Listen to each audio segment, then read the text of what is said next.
नमस्कार दोस्तों, कैसे हैं आप सब। आज हम सुनाएंगे कृष्ण जन्माष्टमी का व्रत कथा। तो चलिए जानते हैं कृष्ण जन्माष्टमी के बारे में।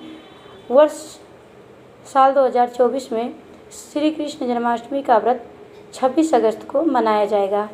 इस दिन लड्डू गोपाल की विशेष रूप से पूजा अर्चना करने का विधान है। साथ ही 56 प्रकार के भोग अर्पित किए जाते हैं भगवान श्री कृष्ण जी को। ऐसी मान्यता है कि उपासना करने से कान्हा जी की कृपा प्राप्त होती है। तो चलिए हम जानते हैं भगवान कृष्ण जी का अवतरण कैसे हुआ था। धार्मिक मान्यता के अनुसार भाद्रपद माह के कृष्ण पक्ष की अष्टमी तिथि को भगवान श्री कृष्ण जी का अवतरण हुआ था। इसलिए भाद्रपद माह के महीने में जन्माष्टमी का पर्व बेहद उत्साह के साथ मनाया जाता है। अगर आप इस शुभ अवसर पर लड्डू गोपाल का आशीर्वाद प्राप्त करना चाहते हैं तो पूजा के दौरान जन्माष्टमी का व्रत कथा पाठ जरूर करें। इससे साधक की सभी मुरादें पूरी होती है।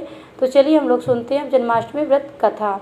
जन्माष्टमी व्रत कथा चलिए सुनते हैं।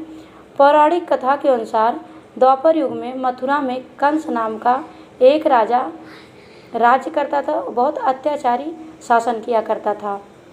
इससे ब्रजवासी परेशान हो गए थे और राजा अपनी बहन को अधिक प्यार किया करता था। उसने बहन की शादी वासुदेव जी से कराई। जिस समय वे देवकी जी को और वासुदेव को उनके राज्य लेकर जा रहे थे तो उस दौरान आकाशवाणी हुई, हे कंस, तू अपनी बहन को ससुराल छोड़ने के लिए जा रहा है। उसके गर्भ से पैदा होने वाली 8वीं संतान तेरी मौत की वजह बनेगी। यह सुनकर कंस को क्रोध आया और वासुदेव को मारने के लिए बढ़ा। ऐसे में देवकी ने अपने पति को बचाने के लिए कंस से कहा कि जो भी संतान जन्म लेगी मैं उसे आपको सौंप दूंगी। इसके बाद कंस ने दोनों को कारागार में डाल दिया। कारागार में रहकर देवकी ने एक एक करके 7 बच्चों को जन्म दिया, परंतु कंस ने सभी संतान को मार दिया।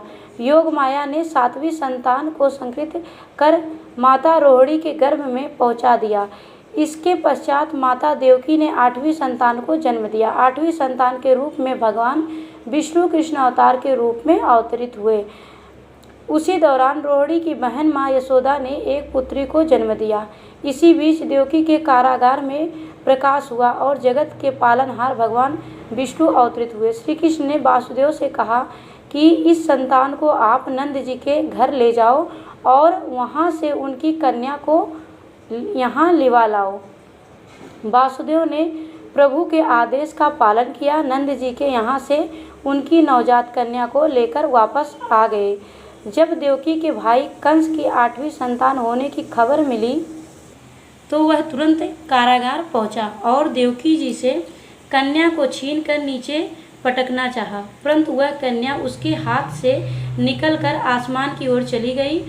इस दौरान कन्या ने कहा कि हे मूर्ख कंस, तुझे मारने वाला जन्म ले चुका है और वह वृंदावन में पहुंच गया है।